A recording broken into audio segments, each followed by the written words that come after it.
Top quality और consistent performance के लिए सिर्फ सिल्वर पंप नाम याद रखना।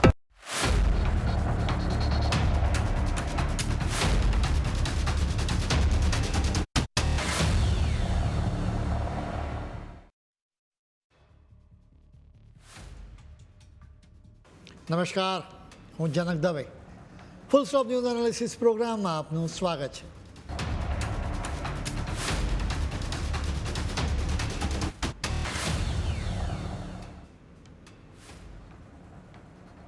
અમેરિકાના પ્રેસિડેન્ટ ડોનાલ્ડ ટ્રમ્પે ખૂબ જ મોટો બોમ્બ ફોડ્યો, જેનાથી આખી દુનિયા હચમચી ગઈ છે. તેમણે ખૂબ જ મોટો ઘટસ્ફોટ કર્યો, જેનાથી અનેક દેશોના નેતાઓના માથે ચિંતાની રેખાઓ ખેંચાઈ ગઈ છે. ભારત પણ એમાંથી બાકાત નથી. ટ્રમ્પે CBS ન્યૂઝ ચેનલના પ્રોગ્રામ 60 મિનિટ માટે એક ઇન્ટરવ્યૂ આપ્યો.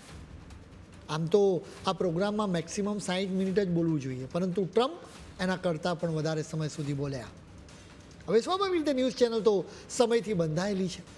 જેમ કે ફૂલ સ્ટોપ પ્રોગ્રામ આપ જે જોઈ રહ્યા છો તો 8:30 વાગ્યે પૂરો થાય, એ પ્રોગ્રામની ટાઈમ લિમિટ છે. ટ્રમ્પ તો 60 મિનિટ કરતાં વધારે સમય સુધી બોલ્યા, એટલે CBS ન્યૂઝ ચેનલે ઇન્ટરવ્યૂના અમુક ભાગ કાપ્યા, જે ટ્રમ્પને ન ગમ્યું. તેમણે 73 મિનિટનો ઇન્ટરવ્યૂ સોશિયલ મીડિયા પર મૂક્યો. આ ઇન્ટરવ્યૂ ખૂબ જ ખાસ છે, કેમ કે ટ્રમ્પે એમાં પાકિસ્તાનની પોલ ખોલી નાખી છે. એટલું જ નહીં, એનાથી સ્પષ્ટ થઈ ગયું છે કે દુનિયામાં પરમાણુ હથિયારોની દોડ ફરી શરૂ થઈ ગઈ છે. એટલે જ દુનિયા અત્યારે જ્વાળામુખીની રાખ પર બેઠી હોય એવી દશા છે. ઇન્ટરવ્યૂ લેનારી નોરા ઓડોનોરે કહ્યું કે પ્રેસિડેન્ટ જિનપિંગ સાથેની તમારી મુલાકાતના 1 કલાક કરતાં ઓછા સમય પહેલાં તમે સોશિયલ મીડિયા પર એક પોસ્ટ મૂકી હતી, જેમાં તમે જણાવ્યું હતું કે તમે યુદ્ધ વિભાગને પરમાણુ હથિયારોનું પરીક્ષણ શરૂ કરવા સૂચના આપી છે. ટ્રમ્પે કહ્યું કે એ વાત બરાબર છે. નોરા તરત જ બોલી ઉઠી કે તાત્કાલિક. ટ્રમ્પે કહ્યું હા. નોરાએ સવાલ કર્યો કે તમારે કહેવાનો અર્થ શું છે? નોરાએ વધુ કહ્યું કે અત્યારે તો માત્ર ઉત્તર કોરિયા જ પરમાણુ પરીક્ષણ કરી રહ્યું છે, ચીન અને રશિયા તો અત્યારે કરતા નથી. ટ્રમ્પે કહ્યું કે રશિયા અને ચીન બંને પરમાણુ પરીક્ષણ કરી રહ્યા છે. તમને એના વિશે ખ્યાલ જ નથી. રશિયા અને ચીન એના વિશે વાત કરતા નથી. આપણે એના વિશે વાત કરીએ છીએ. આપણે પરમાણુ પરીક્ષણ કરીશું, કેમ કે બીજા બધા પરમાણુ પરીક્ષણ કરી રહ્યા છે, અને ચોક્કસ જ પાકિસ્તાન પણ પરમાણુ પરીક્ષણ કરી રહ્યું છે.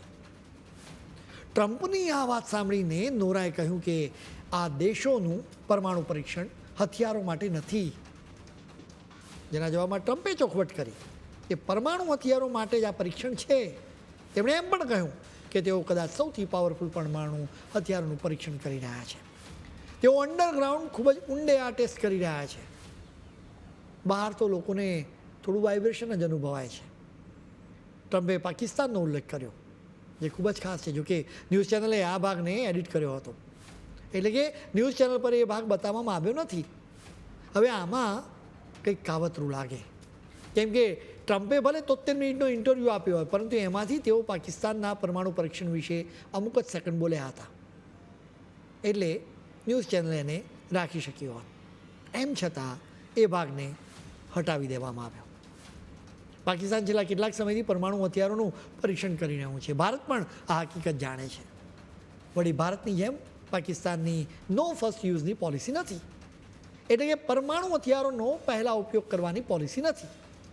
આ બધા વચ્ચે એક ચોંકાવનારી વાત અમે તમને કહીશું. ઓપરેશન સિંદૂર વખતે અને એના પછી કરાંચી અને એની આસપાસ હળવા આંચકા અનુભવવામાં આવ્યા હતા.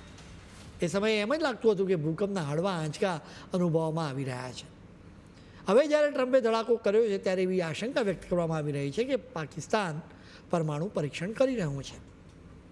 આ ઇન્ટરવ્યૂ માટે ટ્રમ્પે સારી એવી તૈયારીઓ કરી હતી, જેથી બોલવામાં કોઈ જાતની ગડબડ ન થાય. તમને ખ્યાલ જ છે કે ટ્રમ્પ અવારનવાર દાવો કરતા રહે છે કે તેમણે અનેક યુદ્ધો અટકાવ્યા છે. આ ઇન્ટરવ્યૂમાં પણ તેમણે ફરી એવો દાવો વ્યક્ત કર્યો.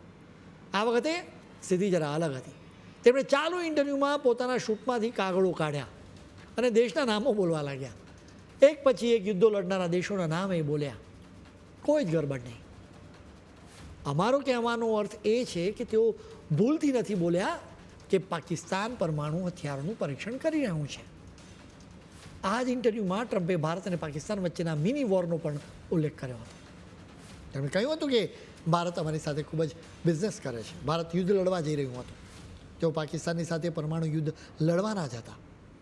પાકિસ્તાનના પીએમએ કહ્યું છે કે જો ડોનાલ્ડ ટ્રમ્પે હસ્તક્ષેપ ન કર્યો હોત તો લાખો લોકો મરી ગયા હોત. ટ્રમ્પ પોતે જ પોતાના વખાણ કરી રહ્યા છે, જેમાં તેઓ આત્મનિર્ભર છે. આપણે પાકિસ્તાનના પરમાણુ હથિયારોની વાતને વળગી રહીએ. ટ્રમ્પની વાતચીતથી ખ્યાલ આવે છે કે ઓપરેશન સિંદૂર વખતે પાકિસ્તાને પરમાણુ પરીક્ષણ કર્યું હશે. આખી દુનિયામાં અત્યારે કોઈ પણ એક દેશ પરમાણુ હથિયારોથી હુમલો કરે તો વર્લ્ડ વોર થઈ જાય. એટલે જ એવી શક્યતા છે કે પાકિસ્તાનના પરમાણુ પરીક્ષણથી અમેરિકા ડરી ગયું હશે. ટ્રમ્પે ખૂબ જ ઊંડે ટેસ્ટિંગની વાત કરી છે. સાથે તેમણે વાઇબ્રેશન્સનો પણ ઉલ્લેખ કર્યો છે. ઓપરેશન સિંદૂર વખતે અમેરિકાને ફરીથી ડરાવ્યું હશે. પાકિસ્તાનના નેતાઓએ ટ્રમ્પને કહ્યું હશે કે અમારી પાસે હથિયારો ખૂટી રહ્યા છે, અમારો પરાજય નક્કી જ છે, અમારામાં ધીરજ પણ નથી, એટલે જ અમે પરમાણુ હથિયારોથી હુમલો કરીશું. પાકિસ્તાનના નેતાઓએ ટ્રમ્પને એમ પણ કહ્યું હશે કે એક વખત હુમલો કરીશું એટલે સ્વાભાવિક રીતે ભારત પણ જવાબ આપશે. એટલા માટે જ અમેરિકાએ હસ્તક્ષેપ કરવો પડતો હશે. ભારતની નો ફર્સ્ટ યુઝની પોલિસી છે, એટલે ભારત પહેલો હુમલો નહીં કરે. સાથે જ ભારતે એ પણ નક્કી કર્યું છે કે જો ભારત પર કેમિકલ, બાયોલોજિકલ કે ન્યુક્લિયર હુમલો કરવામાં આવશે તો એના ભયાનક પરિણામ આપવામાં આવશે. એ હુમલા કરતાં પણ અત્યંત ભયાનક વળતો હુમલો પણ કરવામાં આવશે. એટલે કે આવો હુમલો કરનારા દેશને નેસ્ત નાબૂદ કરી દેવામાં આવશે. અમેરિકાને પણ ભારતની આવી નીતિની ખબર છે. પાકિસ્તાને તો પરમાણુ હથિયારોથી હુમલાની વાત કરી હતી, એટલે ટ્રમ્પ એ સમયે ડરી ગયા હતા. એમાં કોઈ શંકા નથી કે પાકિસ્તાને યુદ્ધ વિરામ માટે કરગર્યું હતું. પાકિસ્તાનના અધિકારીએ સામેથી કોલ કર્યો હતો. પાકિસ્તાનના મંત્રી પણ આ વાત ફગાવતા નથી. એ વાતમાં કોઈ જ જાતની શંકા નથી કે પાકિસ્તાન અને ભારતની વચ્ચે ઓપરેશન સિંદૂર વખતે પરમાણુ યુદ્ધનું જોખમ હતું જ. ભારતે જે રીતે ઓપરેશન સિંદૂર વખતે પાકિસ્તાનની કમર તોડી નાખી હતી, એનાથી પાકિસ્તાન હચમચી ગયું હતું. પાકિસ્તાનના નેતાઓએ વિચાર્યું હતું કે આપણે તો ખલાસ જ થઈ જઈશું, પરંતુ સાથે હિન્દુસ્તાનને પણ નુકસાન કરીએ. ઓપરેશન સિંદૂર વખતે તો ભારત અને પાકિસ્તાન વચ્ચે પરમાણુ યુદ્ધનો ખતરો ટળી ગયો. જોકે પાકિસ્તાનની દફટાના કારણે ફરી આવો ખતરો ઊભો થઈ શકે છે, જેના વિશે અમે તમને વિગતે વાત કરીશું. પરંતુ અત્યારે સમય છે એક બ્રેકનો.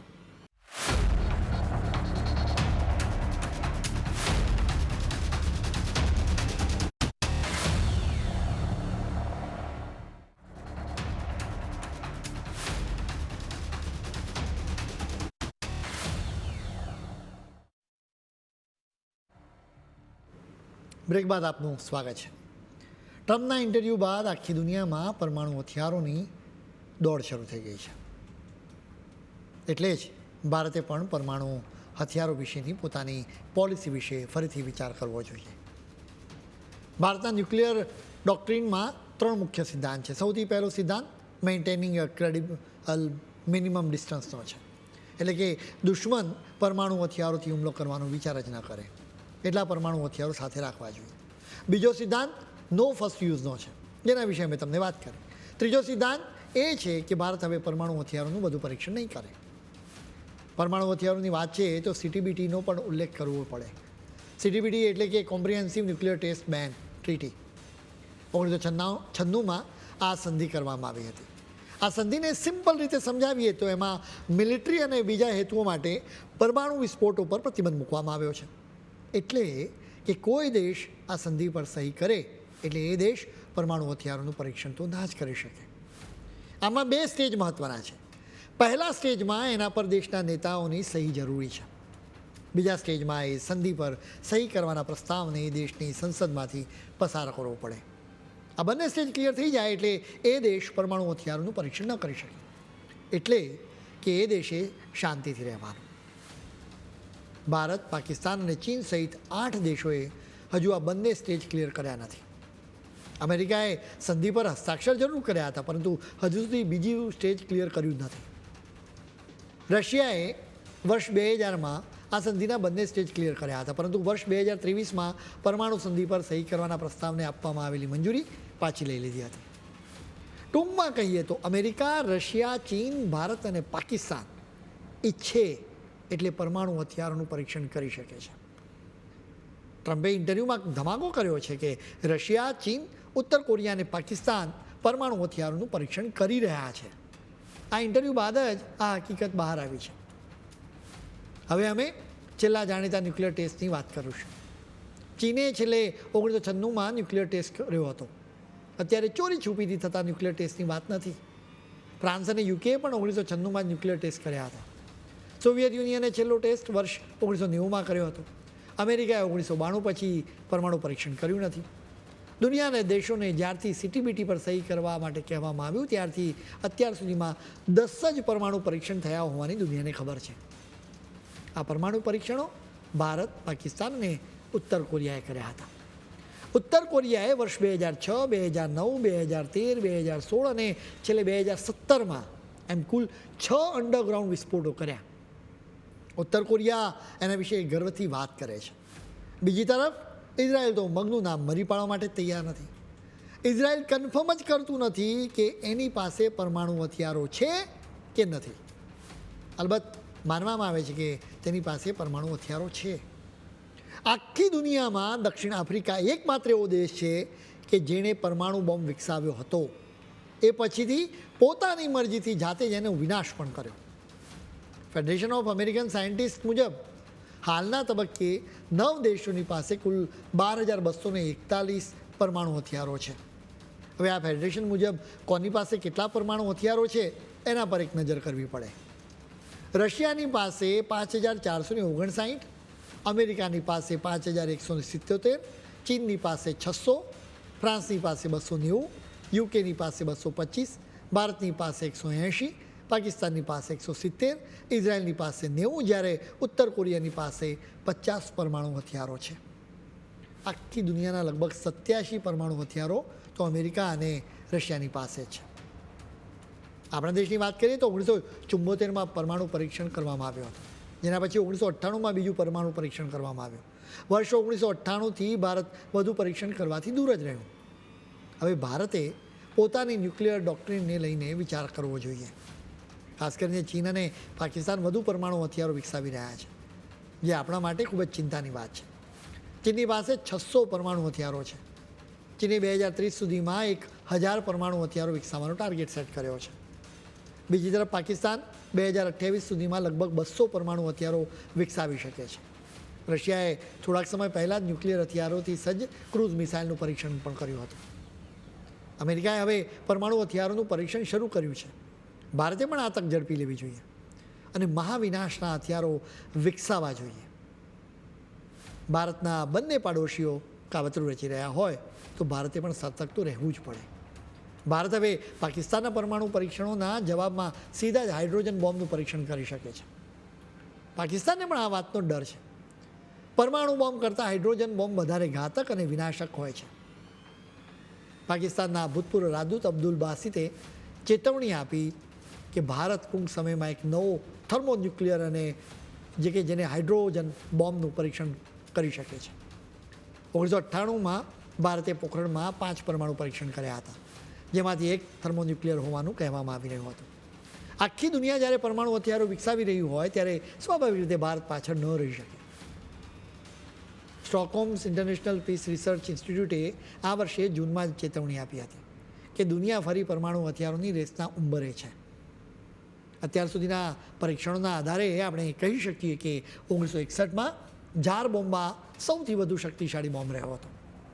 50 મેગાટનના બોમ્બના બ્લાસ્ટથી મશરૂમ આકારનું વાદળ રચાયું હતું, જે વાતાવરણમાં 40 માઇલ્સથી વધુ ઊંચાઈ સુધી પહોંચી ગયું હતું. પરમાણુ હથિયારોની રેસના લીધે ભારત સમક્ષ મોટો પડકાર ઊભો થયો છે. અમને વિશ્વાસ છે કે ભારતની સેના અને વૈજ્ઞાનિકો આ મોટા પડકારનો સામનો કરી જ લેશે.